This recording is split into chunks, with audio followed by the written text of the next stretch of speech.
카니발리즘, 즉 식인 풍습이라 하면 끔찍하고 몰상식한 행위가 연상될 것이다. 그러나 이것도 인간 본성의 일부다.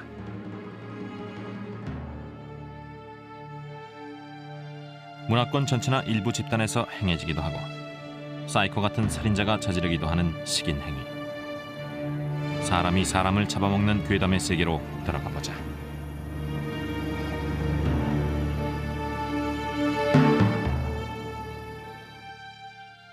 에드기는 예의 바르고 조용한 성격이란 평을 들어왔다. 1957년 당시 51세였던 그는 독신이었고 종종 아기들을 돌봐주기도 하면서 위스콘신의 플레인필드라는 작은 마을에 살고 있었다.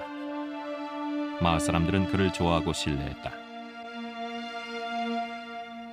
에드기는 남을 잘 돕고 온순했고 늘 웃고 다녔죠. 남의 부탁을 거절하지 못해서 뭘 하나 부탁하면 1시간이고 2시간이고 돕고는 대가를 바라지 않았어요. 파이라든가 직접 만든 걸 주면 고맙게 받았었죠. He was more or less a pleasant man who would be a nice man to talk to or somebody would like to have around. 마을 사람들에게 물어봤더니 다들 에드긴이 아주 편하고 좋은 사람이었다고 답했습니다.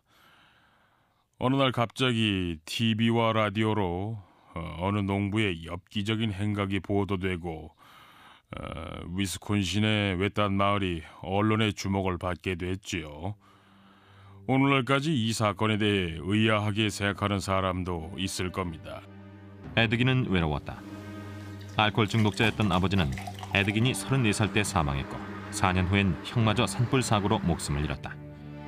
독실한 신자였던 어머니와는 무척 가깝게 지냈으나 그녀는 아들에게 성교는 죄악이라고 가르쳤다. 독신남 에드긴은 공식적으로는 어떤 여성과도 성적인 접촉을 가진 적이 없다. 1945년 어머니가 갑자기 사망하자 에드긴은 시리에 빠졌다. 어머니를 다시금 가까이서 느끼고 싶었던 것이다. 몇 주 동안이나 외딴 농가에서 홀로 지내며 어머니를 사무치게 그리워하던 어느 날 문득 에드긴의 마음속에서 위험한 충동이 일어났다.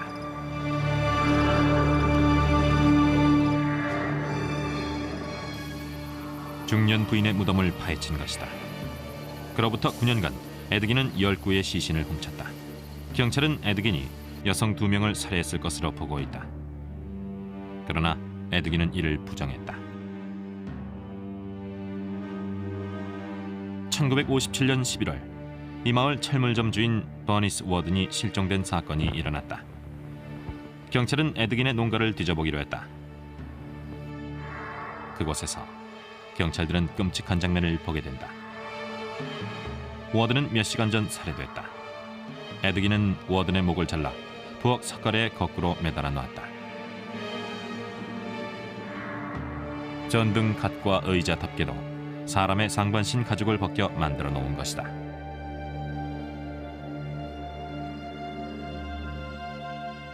에드긴은 이 가죽을 코르셋처럼 몸에 착용하고 달빛을 받으며 춤을 춘 적도 있다고 자백했다. 경찰들은 부엌을 뒤지다 끔찍한 것을 발견했다. 난로 위 조리 도구엔 희생자의 심장이 담겨져 있었다. 수사관들은 에드긴이 인육을 먹었을 것으로 의심했다. 마치 에드긴이 폭탄을 던져서 마을이 쑥대밭이 된 것 같았죠.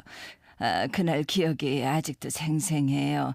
저는 동생이랑 철물점에 갔는데 문이 잠겨 있었어요.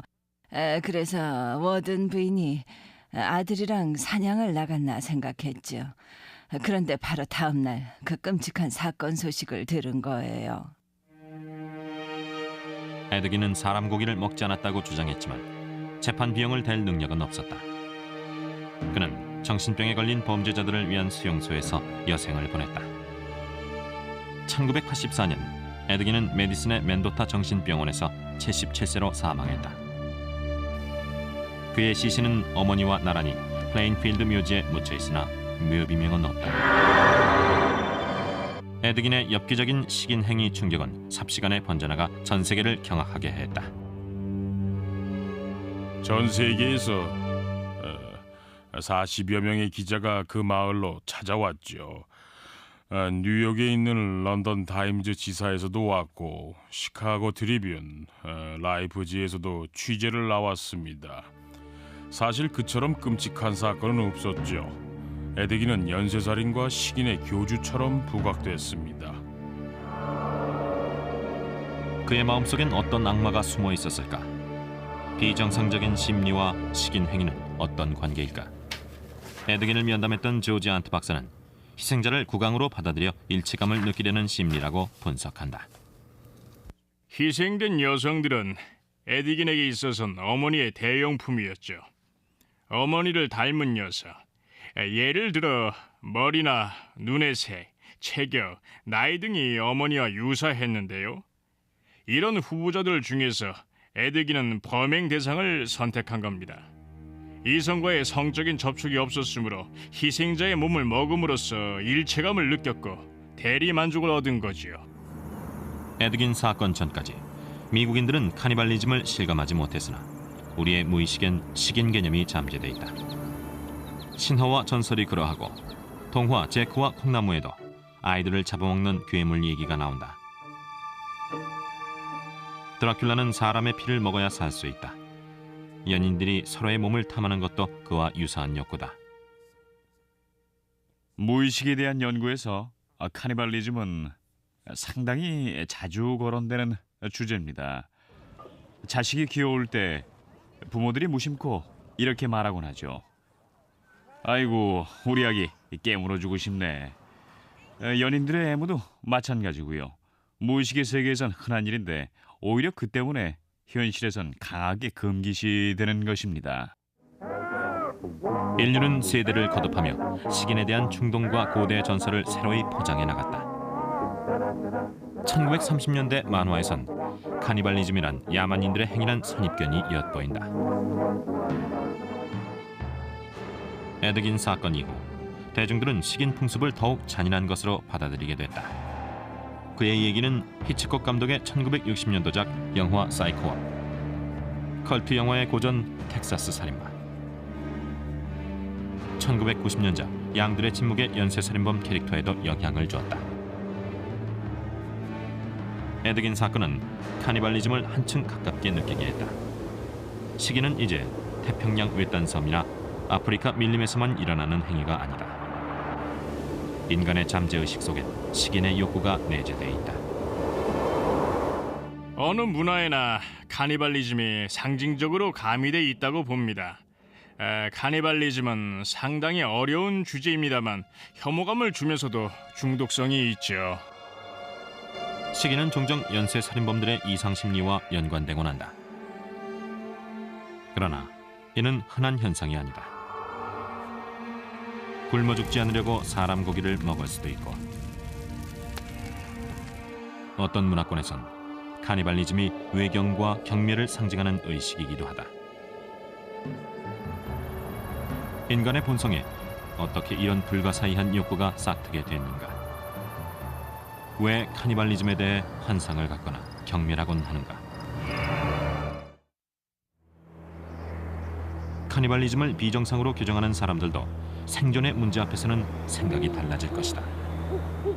굶어 죽을 위기에 처한 비운의 개척자들. 어쩔 수 없는 상황에서 그들이 겪은 괴담의 세계로 들어가 보자.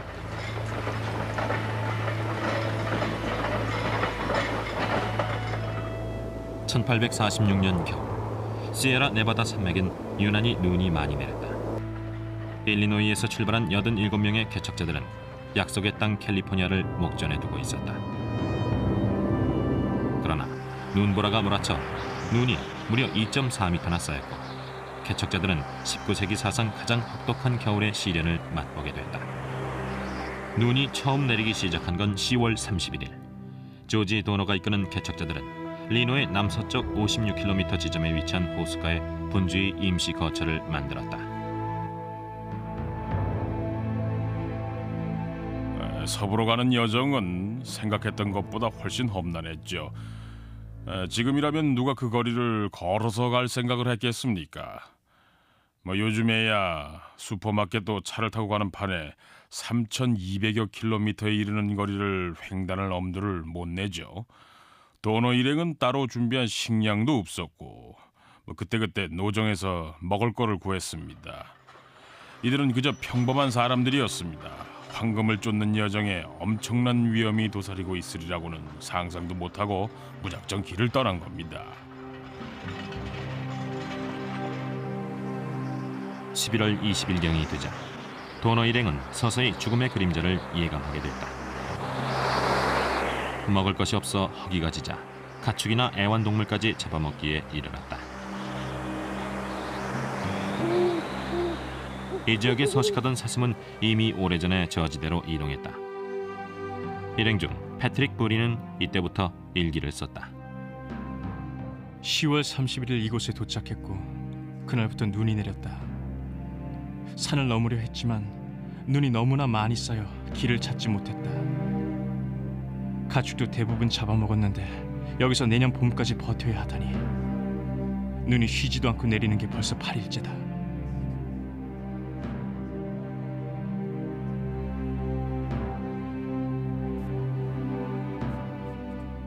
12월 16일 이들은 모두 15명이었는데 그중 여자가 5, 남자는 10명이었다. 여기엔 12살 난 소년과 인디언 2명도 포함되어 있었다. 쇳불과 가죽으로 신발을 만들어 6미터가 넘게 쌓인 눈을 헤치고 나가려 했다. 도너 일행은 스스로를 버림받은 희망이라고 칭했다. 그러나 가만히 앉아서 죽음을 기다리지는 않았다. 건강한 사람들이 여러 가지 측면에서 자기 희생을 한 셈이죠. 노인들도 마음 같아선 눈을 헤치고 식량을 구해오고 싶었겠지만 불가능한 일이었죠. 하지만 도너 일행은 매우 용감했습니다. 당면한 상황에서 우왕좌왕하기도 했지만 일행을 지키기 위해 갖가지 노력을 다 기울였으니까요. 눈 속에 갇힌 지 9일째 되던 날 버림받은 희망 일행의 안내자가 사망했다. 나머지 일행은 동상에 걸려 있었다. 이들은 이틀 동안 아무것도 먹지 못했고 정신은 점점 피폐해져갔다. 눈앞에는 죽음만이 버티고 있을 뿐. 이제 결단을 내릴 시간이 왔다. 그러나 차마 동료를 잡아먹자는 말을 입 밖에 내는 사람은 없었다. 결국 제비를 뽑아 패트릭 돌란이 희생자로 선정됐으나 그를 죽이지는 않았다. 크리스마스 이브 거센 눈보라에 급기야 모닥불이 꺼졌다. 일행 중 한 명이 쓰러져 숨을 거뒀고 또 한 명은 딸의 품에 안겨 세상을 떠났다.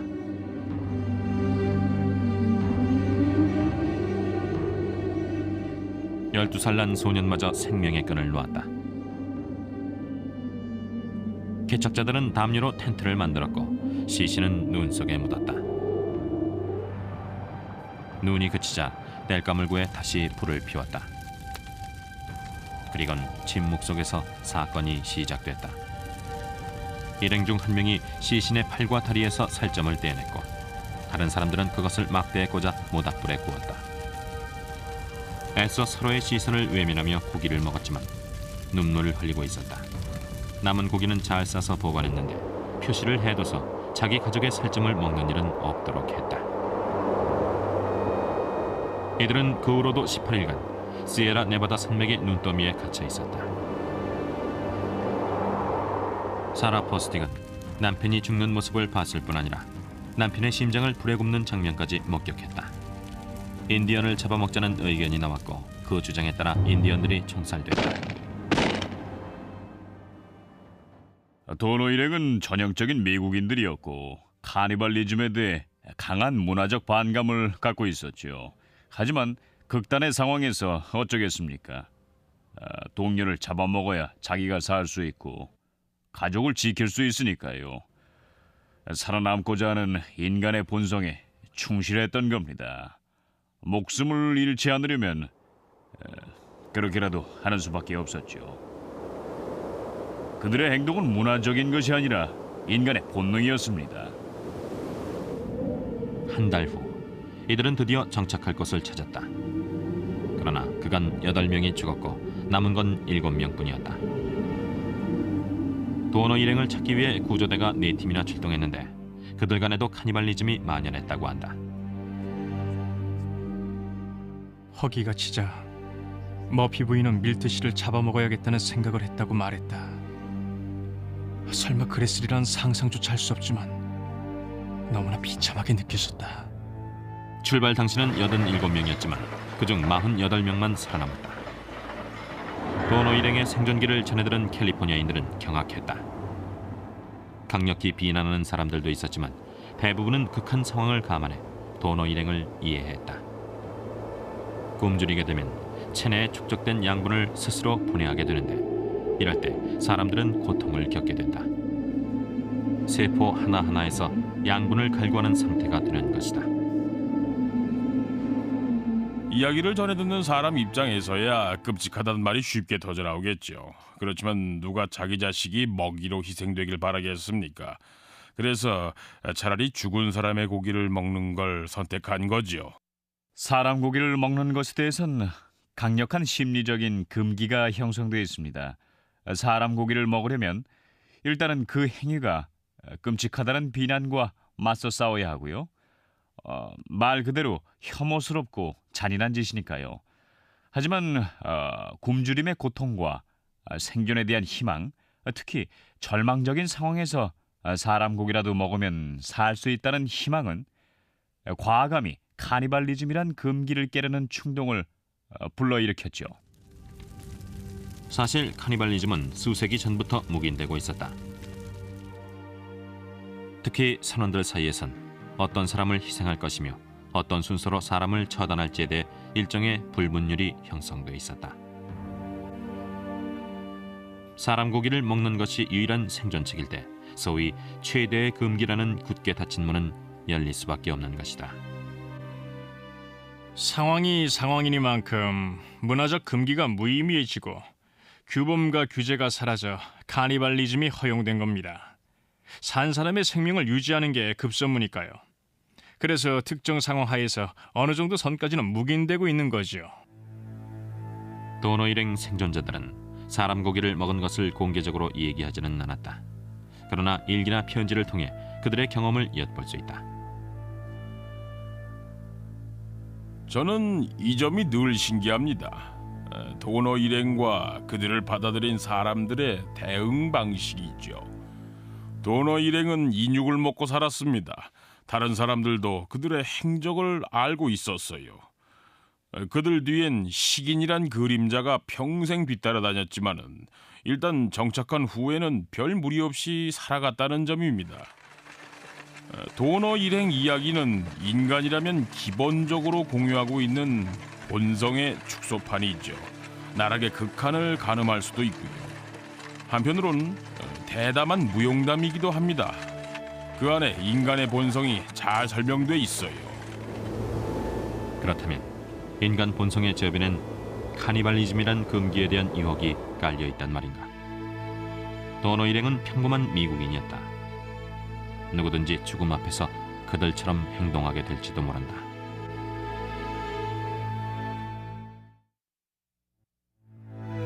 종종 미궁으로 빠지는 연쇄살인 사건들. 한편 카니발리즘까지 동시에 행하는 연쇄살인범은 흔치 않다. 행여 인육을 먹는다 해도 상징적인 의미일 뿐이다. 그러나 이러한 상징성에서 카니발리즘이 지속되는 동기를 찾아볼 수 있다. 안드레 로마노비치 치카틸로 42세. 그는 엔지니어, 교사로 근무했으며 두 아이의 아버지이기도 했다. 1978년 그는 9살 난 옐레나 야카트노바를 유괴해 러시아의 샥티시 근처의 오두막으로 끌고 갔다. 치카틸로는 소녀를 강간하려 했지만 그에겐 오래전부터 문제가 있었다. 그는 발기부전이었다. 그러나 비명을 지르고 피를 흘리는 소녀의 모습에서 성적인 자극을 받은 치카틸로. 그의 쾌감은 피의 양의 비례에 커져만 갔다. 그 소녀는 첫 번째 희생자였다.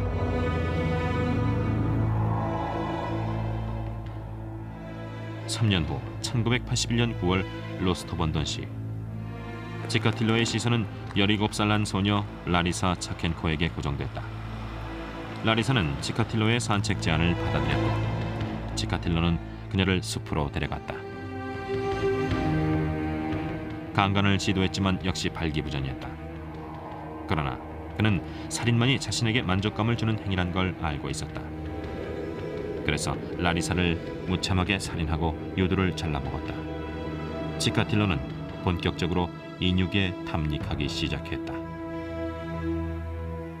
그 후로 9년간 치카틸로는 정류장이나 역에서 범행 대상을 찾아 헤맸고 52명의 희생자 중엔 소년도 있었다. 그는 이들을 숲으로 유인하고 살해한 후 인육을 먹었다. 그는 20세기 사상 가장 많은 살인 카니발리즘을 행한 인물일 것이다. 치카틸로는 이사 코스토예프 수사관에게 여성의 자궁을 못쓰게 만들었다는 자백은 했으나 사건의 진상에 대해선 털어놓지 않았다. 여기까진 인정했죠. 칼로 몸을 가르고 자궁을 드러냈다는 것까진 시인했는데 자궁을 먹진 않았답니다. 한편 자궁을 입에 넣고 씹는 건 즐겼다고 했는데요. 선홍색이고 탄력이 있어서 그 느낌이 좋았다는군요. 하지만 삼키진 않고 뱉어버렸답니다. 수사관 코스토예프의 신념은 확고했죠. 자궁을 먹었을 거라고 확신했어요. 치카틸로의 부인은 남편이 종종 조리도구를 들고 교회로 나갔다고 수사관에게 말했다. 부인은 그때마다 좀 의아했다고 한다. 왜냐하면 치카틸로는 요리를 못하기 때문이다. 경찰은 범행 현장 인근에서 모닥불을 피웠던 흔적을 발견했다. 치카틸로에게 이 점을 추궁하자 그는 답변을 회피했다고 한다. 아마도 치카틸로는 수치심 때문에 입을 다물었을 수도 있다.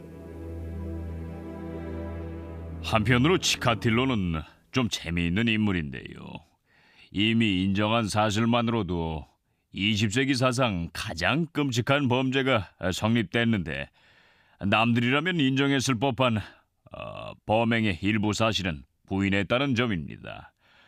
양심은 없지만 수치심은 있었나 봅니다. 1994년 치카틸로는 총살됐다. 그는 어떤 동기에서 카니발리즘을 행했을까?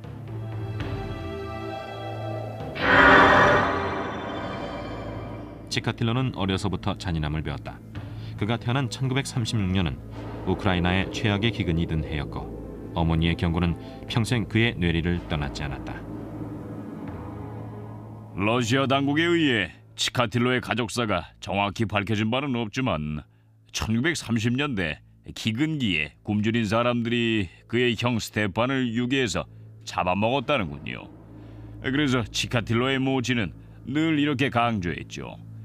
해진 후에 밖에 나가서 놀면 너도 형처럼 잡아먹힌다고 말이죠. 치카틸로는 자라나면서 점차 공격적이 됐는데 아마도 그건 자신이 약하다는 열등감을 극복하려는 심리에서 비롯됐을 겁니다. 사람들에게 잡아먹히는 희생자가 되지 않으려고 스스로 강력한 선제 공격자가 된 것이죠. 그런 심리에서 치카틸로가 카니발리즘을 감행했다고 봅니다.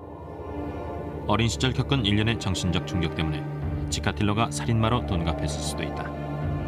나치가 우크라이나를 침략했을 때 그는 5살이었고 그때 이미 시체와 여기저기 나뒹구는 사람의 팔다리를 봤다. 또한 모친이 독일군에게 강간당하는 장면을 봤을 수도 있다. 성인이 되자 발기부전에 시달렸다. 아이 둘을 낳긴 했지만 발기부전은 평생 계속됐다. 치카틸로의 문제는 성적인 측면이 있어요. 아내와의 잠자리에서 고개를 숙였고 다른 여자들과의 관계도 성공하지 못했습니다. 성기에 대해 강한 열등감을 갖고 있었죠. 그래서 희생자의 생식기관을 먹어치워야겠다는 발상을 하게 된 것입니다. 치카틸로의 문제점도 바로 그 부위에 있었으니까요. 그는 30대 중반에 첫 성범죄를 저질렀다. 교육을 받은 사람이었지만 성욕을 차지하지 못했고 욕구를 충족할 수도 없었다. 첫 직장인 학교에서도 여학생 둘을 성희롱하다 해고됐다. 그리곤 기숙학교에서 교편을 잡았으나 잠자는 남학생을 성폭행하려다 발각되고 만다. 평생 발기부전으로 괴로워하던 그는 교사와 점원으로 일하면서도 모욕감에 시달렸다. 마침내 모욕감 때문에 살인자가 된 것이다. 치카틸로는 주로 스트레스를 받는 시기에 살인 충동이 솟아났죠. 극도로 단순한 욕구 해결 방식인데요. 모욕을 받았다고 느끼면은 복수를 해야 직성이 풀리는 것입니다. 희생자를 사냥하고 괴롭히고 죽여버린 후에 성폭행을 가하고 시신의 일부를 먹어치우는 방식이지요. 치카틸로는 이렇게 말했다. 변태적인 성행위에서 비로소 해방감을 맛본다. 일종의 권력 문제죠. 희생자의 생사를 좌우할 뿐만 아니라 몸을 가르고 요리하고 자기가 원할 때면 언제든지 먹어치울 수도 있는 권력을 갖고 있다고 느끼면서 뿌듯해한 겁니다. 스스로 무능하고 고립됐다고 느끼는 사람들의 심리죠. 치카틸로는 카니발리즘을 최후의 공격과 복수 수단으로 이용했습니다. 자신을 거부한 희생자와 사회에 복수하는 거죠. 자기의 공격 능력을 과시한다고나 할까요? 희생자를 완전히 장악했다는 자긍심입니다. 정신의학자들은 치카틸로의 경우는 다른 살인 카니발리즘과 구분되는 특성이 있다고 한다. 밀워키의 제프리 다머 경우는 희생자와 접촉을 늘리기 위한 것이었고, 에드긴의 경우가 동화의 욕구라면 치카틸로는 말소의 욕구라는 것이다. 코스토예프 수사관 말로는 치카틸로가 희생자에게 한 점 가책도 느끼지 않았다고 합니다. 때론 희생자가 알코올 중독자, 인간 쓰레기, 불황자, 장렬하면서 정당화하려 했다죠. 치카틸로는 왜 분노를 카니발리즘으로 전환했는가? 어린 시절 경험 때문만은 아닐 것이다. 어렸을 적에 고생했던 사람이 뭐 어디 한둘입니까? 남들에게 거부당한다는 느낌을 받고 사회에 적응하지 못한 이들이 무수히 많지만은 그렇다고 전부 다 살인을 하지는 않습니다. 하물며 인육을 먹는다든가 피를 보면서 쾌감을 느끼지 않지요. 증세가 있다고 다 병은 아니듯 말이지요. 치카틸로의 잔혹한 카니발리즘 뒤에 도사리고 있는 동기가 무엇이든 그에게 있어 카니발리즘이란 완벽한 지배를 상징한다는 건 확실하다. 사람을 잡아먹던 원시인들의 욕망이 치카틸로에게 이어져 내려온 것일까?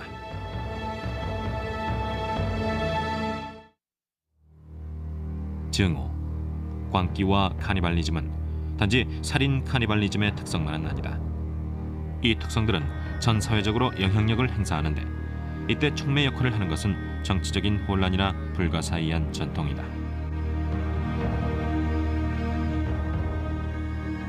중국 남서부의 광시성. 이곳은 험준한 산맥과 깊은 계곡에 둘러싸여 다른 지역과 고립돼 있다. 1967년 이곳에도 마오쩌둥의 문화혁명이 몰아쳤다. 마오쩌둥 주석은 중국 인민들에게 인민의 적을 몰아내라고 주동했다. 인민의 적이란 지주와 분홍, 반혁명 세력 등 마오쩌둥에게 적대적인 세력을 의미한다. 인민들은 인민의 적을 스스로 처단할 수 있었다. 1968년 5월 우슈안 지방에선 홍위병들 간의 내분이 일어났다. 사소한 중걸 과정에서 붙잡힌 2명의 포로에 대해 인민 재판이 행해졌고 포로는 사형 선고를 받았다. 마을 광장에 모인 군중들은 교수형을 지켜봤다. 군중들은 사형수를 토막내야 한다고 소리쳤다. 매장하기에 편하다는 것이 그 이유였다. 시신은 관공서로 옮겨졌고 가축처럼 잘리워졌다. 갑자기 공무원 중 한 명이 사형수의 심장을 움켜쥐더니 요리하고는 먹어치웠다. 이것이 사건의 발단이다. 석 달간 광시성은 카니발리즘의 도가니였다. 전형적인 집단 광기가 발현된 것이다. 교사 한 명도 치엔 강가에 끌려와서 돌에 맞아 죽었다. 교사의 시신은 학교의 식당에서 바비큐처럼 구워졌고 학생들은 그 고기를 나눠 먹었다. 그 당시 광시성에 살았던 주민들의 말로는 지옥이 따로 없었다고들 합니다. 언론인 쟁이는 광시성의 5지역을 대상으로 카니발리즘에 대해 조사한 후 1992년 중국을 떠났다. 끔찍한 사건의 내역이 자세하게 수록된 공산당 문서를 쟁이가 외부로 유출한 것이다. 그는 이 사태가 아마도 20세기 사상 가장 충격적인 카니발리즘일 수도 있다고 주장한다. 광시성에서 벌어졌던 사건은 집단적인 카니발리즘 의식입니다. 사람에 대한 잔혹성의 측면에서 보자면은 그와 유사한 다른 사건들도 찾아볼 수 있겠지요. 그러나 그 규모로 봤을 때는 세계 어느 곳에서도 그런 유례가 없습니다. 제가 알고 있는 한도 내에서는 그렇습니다. 식인에 대한 광기는 걷잡을 수 없을 듯해 보였다. 인육이 등장하는 축하연까지 벌어졌을 정도였다. 한편 광시성 주민들을 인터뷰하던 쟁이는 아무런 죄책감을 느끼지 않는 사람들에게 경악했다. 86세의 노인 이원싱은 인육을 먹은 것에 대해 후회하지 않는다고 했다. 반동 세력인 지주의 아들을 죽여 푸주간의 고기처럼 다뤘을 뿐이라는 식이었다. 노인은 이렇게 말했다. 마오쩌둥 주석의 지시대로 적을 처단했을 뿐이요. 우리가 죽이지 않으면 적들이 우리를 죽일 거요. 시진웬, 이 사람은 쟁이에게 무시한 대학살에 동참한 사실을 자랑스럽게 얘기했다. 150명의 인민의 적들을 무시한 중학교 농구장에 모아놓고 때려 죽이는 일을 도왔다는 것이다. 학살자들은 이틀간 인육을 나눠 먹었다. 고립된 광시성에서 집단 카니발리즘이 만연한 지 석 달째에 이르렀을 때 드디어 베이징에도 이 끔찍한 소식이 전해졌다. 마오쩌둥 주석은 집단 광기를 종식시켰다. 문화혁명 기간 중 광시성에서 희생된 사람은 10만 명에 이른다. 쟁이는 학살자들이 이 중 1000여 구의 시신을 먹어치웠을 것으로 추정한다. 광시성 사건은 적들에 대한 극도의 혐오감과 완전한 지배를 상징하는 카니발리즘 의식이라 할 수 있다. 치카틸로 사건의 확장판이라고나 할까. 광시성에서 벌어진 학살은 극도의 증오가 표출된 사건입니다. 적을 죽이면 시체야 그냥 내버려둬도 승리한 것이 확실하지만은 보다 철저한 승리를 위해서는 시체까지 없애버려야 하는 것이죠. 심리학적으로 보자면은 적에 대한 승리의 표상을 완벽하게 하려는 그런 행동입니다. 인민의 적을 처단한다는 피상적인 논리 안에는 상징적인 행동, 즉 적들을 먹어치우는 행위가 숨겨져 있던 것이었습니다. 그렇다면 왜 하필 광시성이란 좁은 지역에서만 카니발리즘이 만연했던 걸까? 이는 쉽지 않은 질문이다.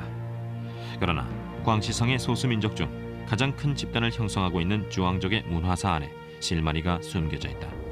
이들의 신화와 전통의 기저엔 카니발리즘이 있었던 것이다. 다른 지역에선 볼 수 없는 현상이 유독 광시성에서만 벌어졌던 것은 이 지역에 형성된 문화적 배경의 특성에 기인합니다. 문화혁명기는 중국을 지배하던 기존의 체제와 질서가 붕괴된 시기였죠. 체제와 질서뿐만이 아니라 정치적으로 비교적 안정된 시기에도 가해졌던 보편적인 규제에도 대변환이 일어났고요. 이 격변의 시기에 원시적인 본능이 마치 격세유전처럼 인민들에게 전달된 것입니다. 극단적인 정치적 갈등이 이를 촉진했고 그것이 표출된 형태가 바로 카니발리즘이죠. 광시성 사건의 정확한 원인에 대해 아는 사람은 아무도 없고 카니발리즘이 재현될 것인지도 불가사의다. 어쨌든 현재로서는 이 사건의 진상이 그늘에 가리워져 있다고 할 수밖에.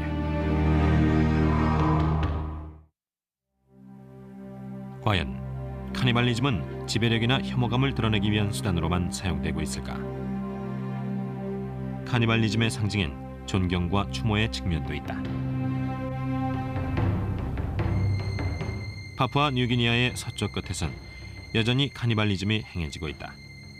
물론 적들에 대한 강렬한 복수심에서 비롯된 의식은 아니다. 이곳의 의식은 조상 대대로 내려오는 소중한 전통으로 영혼과 생산력을 중요시 여긴다. 이들은 비민 쿠스쿠스 민족이다. 이 부족에겐 카니발리즘이 중요한 생활 양식으로 확립돼 있다. 제가 보기엔 장례 의식과 무척 연관이 깊더군요. 의식을 통해 죽은 사람의 영혼을 살아있는 가족의 몸에 지니고 영혼이 사라지지 않게 하려는 의도죠. 캘리포니아 대학의 인류학자 피츠 존 폴 박사는 3년간 비민 쿠스쿠스민 부족과 생활했다. 그는 카니발리즘을 목격한 몇 안 되는 생존자 중 하나다. 그 부족들은 인육을 먹는 행위와 음식을 섭취하는 것을 엄밀히 구분합니다.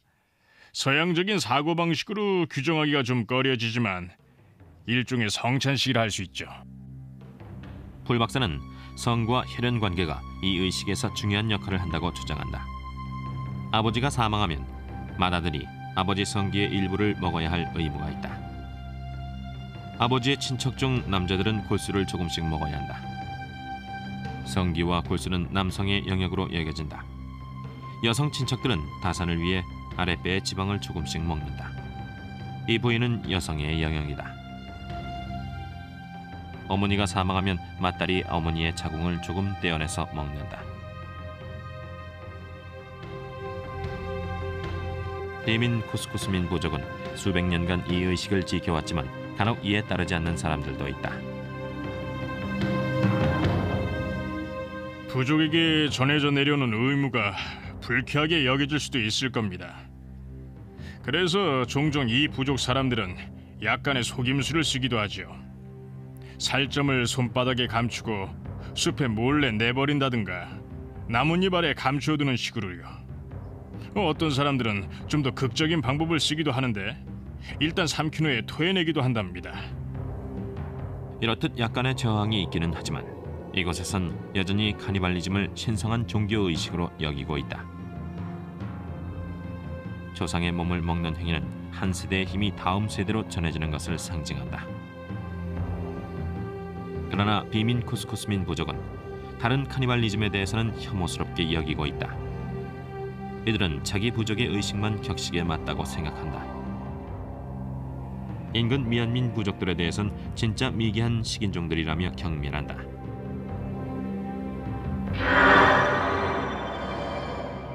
이처럼 카니발리즘은 부정적인 선동의 수단으로 이용될 수도 있다. 경쟁 문화를 경멸하는 이런 행위에 대해 인류학자들은 카니발리즘적인 악마화라고 말한다.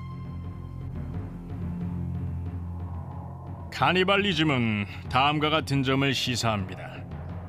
학계에서 연구된 문화보단 현재 기록되고 있는 문화가 더 많은 내용을 담고 있다는 점이지요. 윌리엄 아렌스 교수는 카니발리즘이란 대치 상황에선 적의 문화를 경멸하는 수단으로 사용됐고 평화 시엔 소위 현대적인 사회가 원시적인 사회에 대해 우월감을 느끼는 도구로 이용됐다고 한다. 타 집단의 카니발리즘을 비난함으로써 자신들의 사회는 좀 더 지적이고 윤리적이며 문화적으로 우월하다고 느끼는 겁니다. 비교 대상은 이웃일 수도 있고 다른 대륙이 될 수도 있죠. 전 세계적으로 커뮤니케이션이 활발히 일어나고 심리적인 거리감은 줄어들었지만 카니발리즘은 더 멀게 느껴지게 됩니다. 의례적인 카니발리즘이라고 해도 모든 부분이 다 밝혀진 것은 아니다. 어쨌거나 의례적인 카니발리즘은 실제로 존재한다. 서양에도 과거에 식인 풍습이 있었지만 이미 오래전에 그 사실을 잊어버리고 타문화권의 식인 풍습을 비난하고 있다. 그러나 베일에 가리워진 금기는 언제나 있는 법이다. 물론 현대 미국인들은 식인종처럼 큰 솥에 사람을 놓고 끓이지는 않습니다. 그러나 상식적으로는 카니발리즘을 일상에서 행하고 있어요. 화를 내거나 남을 공격할 때나 혹은 남을 상대하고 싶지 않을 때 쓰는 관용어구를 분석해보면 카니발리즘의 본래 의미, 즉 같은 종을 잡아먹는다는 뜻이 함축돼 있습니다. 아첨할 때 기름칠한다는 표현을 쓰고 괴롭힐 때 들볶는다라는 말을 쓰는 것이지요.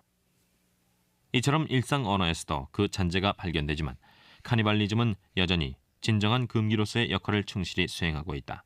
보이지 않는 힘이 인간을 지배하는 것을 막는 역할이다. 기타 다른 주제에 대해선 자유롭게 의견을 표명하면서도 카니발리즘은 예외죠. 너무나 끔찍해서 성인들조차도 화제로 삼기를 꺼려요. 아마도 미국 사회의 최후의 금기는 카니발리즘일 것입니다. 사회를 유지하기 위해서는 몇 가지 금기가 필수적입니다. 금기는 특히 신에 의해 금지된 행동을 의미하죠. 논리적으로 설명할 수는 없지만 금기엔 초자연적인 어떤 권위가 있는데요. 사람들이 선과 악을 분간하는데 이런 금기가 매우 중요한 역할을 하죠. 이런 규제가 사라지면 혼란이 만연하게 됩니다. 그러나 굶어 죽지 않기 위한 최후의 수단으로 인육을 먹을 때는 카니발리즘에 대한 금기가 사라진다. 서양에서도 조난당한 선원이라든가 도원호 일행과 같은 이주민들이 사람 고기를 먹은 건 예외로 하고 있습니다. 살기 위해 어쩔 수 없이 인육을 먹거나 산 사람을 잡아먹은 경우엔 교회와 정부 당국에서도 묵인을 했죠. 가장 유명한 사건은 1972년 칠레로 가던 중 안데스 산맥에 불시착한 우루과이 럭비 선수단들의 얘기일 것이다. 생존자들은 단지 죽지 않기 위해 이미 죽은 사람들의 몸을 식량으로 삼아 목숨을 유지했던 것이다. 지역 사회뿐 아니라 가톨릭 교회에서도 이들의 행동을 인정했다.